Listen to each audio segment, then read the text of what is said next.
उपमुख्यमंत्री सुनेत्रा पवार आज दिल्ली दौऱ्यावर असणार आहेत। उपमुख्यमंत्री पदाची शपथ घेतल्यानंतर त्यांचा हा पहिलाच दौरा असेल। पंतप्रधान नरेंद्र मोदी आणि अमित शहांची त्या दिल्लीमध्ये भेट घेतील। फडणवीसांच्या दौऱ्यानंतर सुनेत्रा पवारांचा हा दौरा असणार आहे।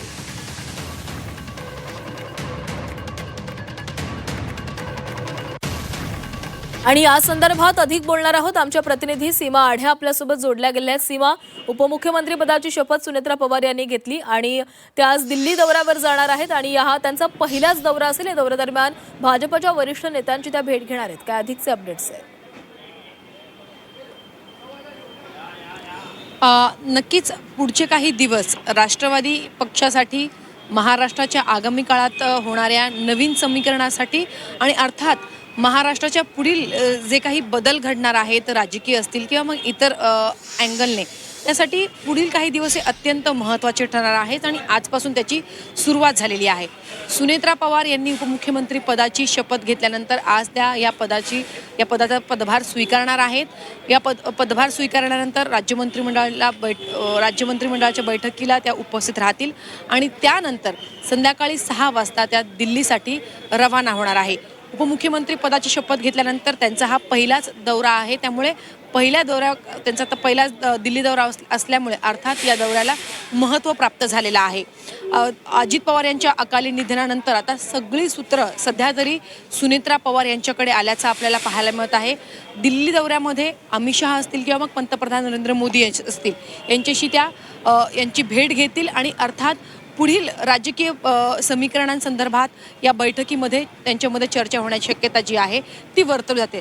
सध्या महाराष्ट्रामध्ये आपल्याला माहिती आहे की सध्या एक प्रश्न हा सातत्यानं विचारला जातोय की आता अजित पवार यांच्यानंतर दोन्ही राष्ट्रवादी एकत्र येणार का?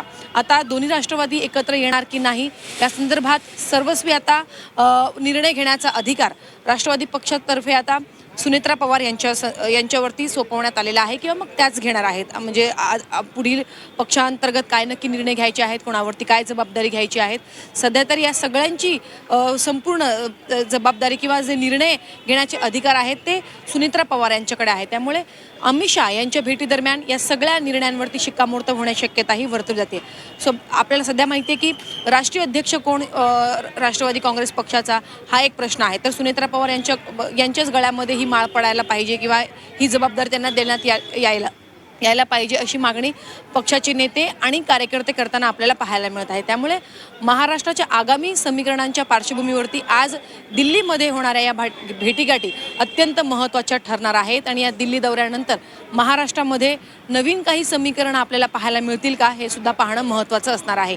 आज संपूर्ण दिवस अत्यंत महाराष्ट्रासाठी हा महत्त्वाचा असणार आहे। आज अनेक घडामोडी मुंबईमध्ये तर घडणार आहेतच, मात्र संध्याकाळनंतर दिल्लीमध्ये अत्यंत महत्त्वाच्या भेटीगाठी होताना पाहायला मिळणार आहे।